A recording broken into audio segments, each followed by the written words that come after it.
तो अभी तक हमने ग्राउंड टू ग्राउंड प्रोजेक्टाइल के बारे में कुछ बातें पढ़ी। हमने उसकी रेंज निकाली, मैक्सिमम हाइट निकाली। अब कुछ और डिस्कशन। हमने निकाला था velocity at any instant, time की टर्म में निकाल दिया था। आज हम देखेंगे कि रेंज के कुछ स्पेसिफिक केस क्या होते हैं। फॉर एग्जाम्पल, हमने ये तो पढ़ लिया था कि range are equal to 2 ux uy upon g होती है। इसको हमने एलोबरेट किया तो ये आया था u square sine 2 theta upon g. अब इस केस में हम इसकी कुछ केसेस डिस्कस करेंगे। For example, maximum range.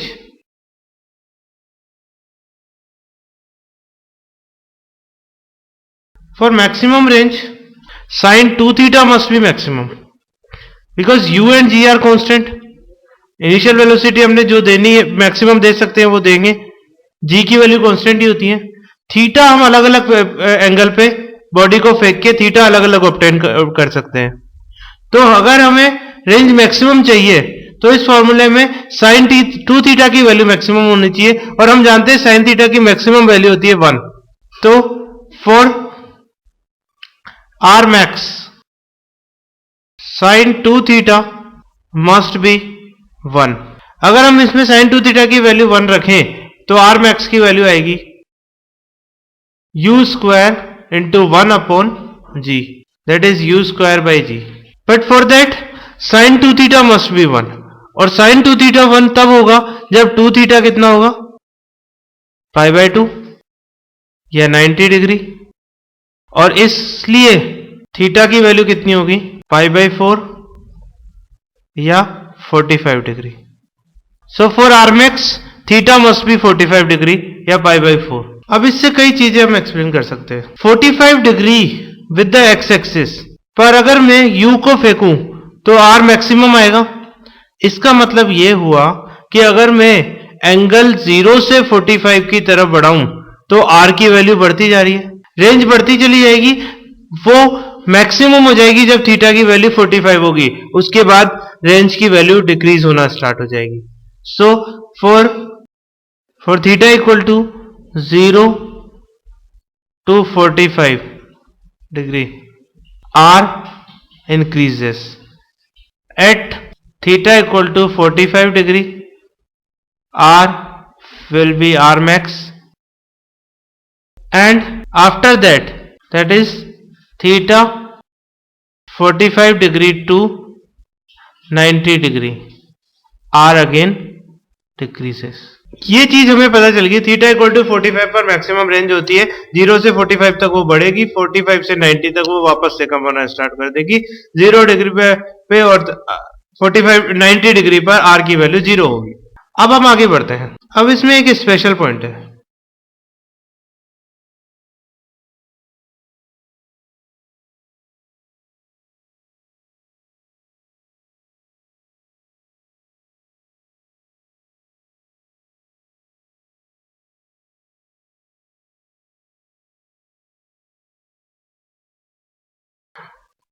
अगर मैं 3 केस कंसीडर करूं, फर्स्ट जो कि सी केस है, अगर मैं 45 डिग्री पर भेजता हूं तो उस केस में मुझे मैक्सिमम रेंज मिलेगी, दैट इज आर मैक्स।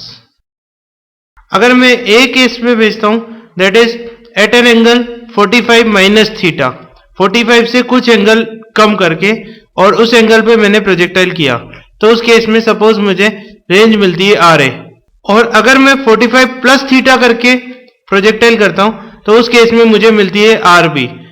तो मैं ये देखूंगा कि R A equal to R B होगा, दैट इज अगर आप आर मैक्स के अलावा किसी और एंगल पर प्रोजेक्टाइल करोगे तो वो उसकी रेंज आर मैक्स से कम आएगी, ये बात सही है। लेकिन साथ में एक और बात है कि आर मैक्स के अलावा अगर आप 45 के अलावा कोई और एंगल पे प्रोजेक्टाइल करते हो तो 45 प्लस थीटा और 45 माइनस थीटा पर रेंज की वैल्यू सेम आएगी। ऐसा क्यों होता है, इस चीज को हम देखेंगे। हमें पता है कि आर का फॉर्मूला है R equal to u square sine 2 theta upon g. Suppose मैं दो केस कंसीडर करूंगा। Case first, when angle is 45 plus theta. 45 plus theta is projection angle. In this case, R1 is, that is RB. RB is U square sine twice of 45 plus theta whole upon G. ये देगा U square sin 90 plus 2 theta whole upon, इससे हमें value मिलेगी u square sine 90 plus 2 theta is nothing but the cos 2 theta, u square cos 2 theta upon g। Now in case second, मैं same angle theta decrease कर रहा हूं 45 degree से। Now the angle is 45 minus theta is our projection angle. In this case, that is the case for A projection in graph. So RA is equal to U square sine twice of 45 minus theta whole upon G. It will be U square sine 90 minus 2 theta whole upon G. And we know sine 90 minus theta is cos theta. Here in this case sin 90 minus 2 theta. So RA will be equal to U square sin 90 minus 2 theta की जगह हम रख देंगे cos 2 theta, तो ये जाएगा U square cos 2 theta upon G। यहाँ हम कंपैरिजन करें तो RB की वैल्यू आई थी U square cos 2 theta upon G, RA की वैल्यू आ रही है U square cos 2 theta upon G। That means RA equal to RB।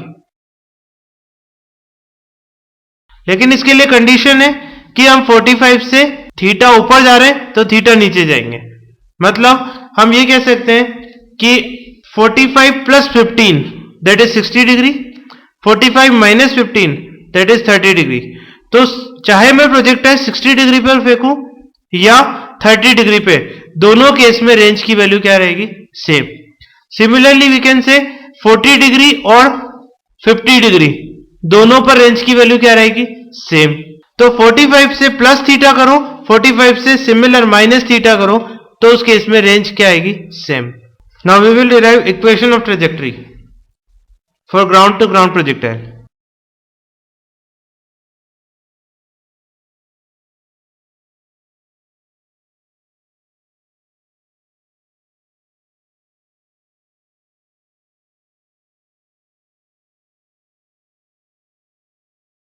Equation of trajectory का मतलब है कि जब कोई पार्टिकल हवा में है तो उस टाइम पर इसके एक्स और वाई कोऑर्डिनेट के बीच में क्या रिलेशन है, ये हम डिराइव करेंगे इक्वेशन ऑफ ट्रेजेक्टरी के अंदर।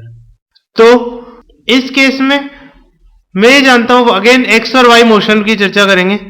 एक्स मोशन से हम जानते हैं that x is equal to, x motion से हम जानते हैं that is x equal to u cos theta into t, and in y motion we know y equal to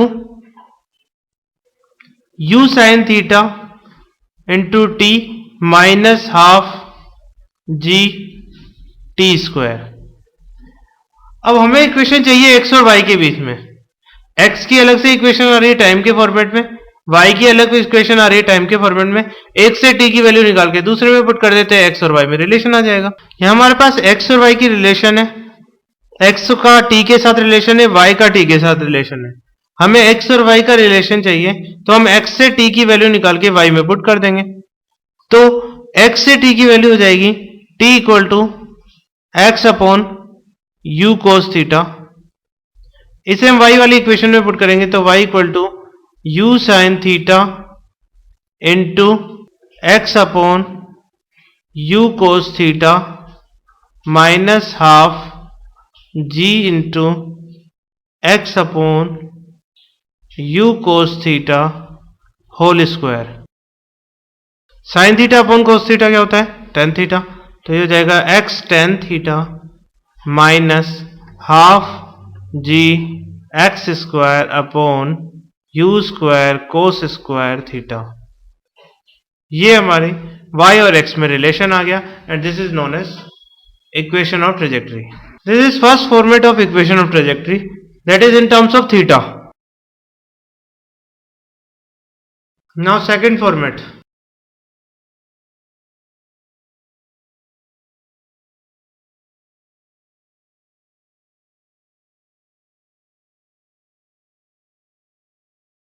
equation of trajectory in terms of range. ये होती है y equal to x tan theta into 1 minus x upon capital R. Now some important point for complete motion of object which is horizontally ground to ground projected.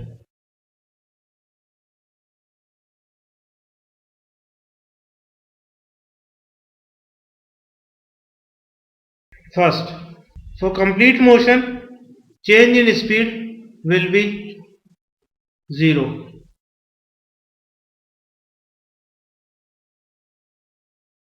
हम ये जान चुके हैं कि projectile motion एक कांस्टेंट एक्सेलरेटेड मोशन है और constant accelerated motion में जाते वक्त जो स्पीड होती है आते वक्त भी वही स्पीड होती है। इसका मतलब जब प्रोजेक्टाइल किया गया था उस टाइम इसकी स्पीड अगर u थी, u वेक्टर थी, तो इस टाइम पर भी इसकी स्पीड u वेक्टर होगी। तो इसका मतलब कंप्लीट मोशन में इसकी नेट स्पीड में कोई चेंज नहीं आया, क्योंकि यहां भी इसका मैग्नीट्यूड u है, यहां भी मैग्नीट्यूड है, तो चेंज इन स्पीड कितना हो गया, u minus you, that is 0। Now second point, change in velocity. Now it is vector quantity. तो हमने देखा कि यहां पर हॉरिजॉन्टल वेलोसिटी में तो चेंज आया ही नहीं, यहां पर u cos थीटा थी, यहां भी u cos थीटा थी। तो अगर मैं x कंपोनेंट का सब्ट्रैक्शन करूं चेंज निकालने के लिए, तो u cos theta minus u cos theta that will be 0। But in y component it is plus u sin theta j cap and at final point it is minus u sin theta j cap। तो अगर मैं difference निकालूंगा तो ये होगा minus u sin theta j cap, that is final velocity in y direction, minus initial velocity in y direction, that is u sin theta j cap। now as both is negative sign तो दोनों add हो जाएंगे और हमें मिलेगा minus 2u sin theta जे के। तो change in velocity का मैग्नीट्यूड होगा 2u sin थीटा जे के।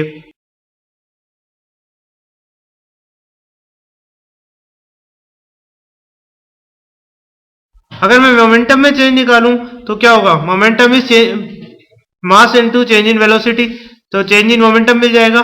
हम इस चेंज इन वेलोसिटी को मास से मल्टीप्लाई कर देते हैं तो ये मिलेगा minus 2mu sine theta j cap.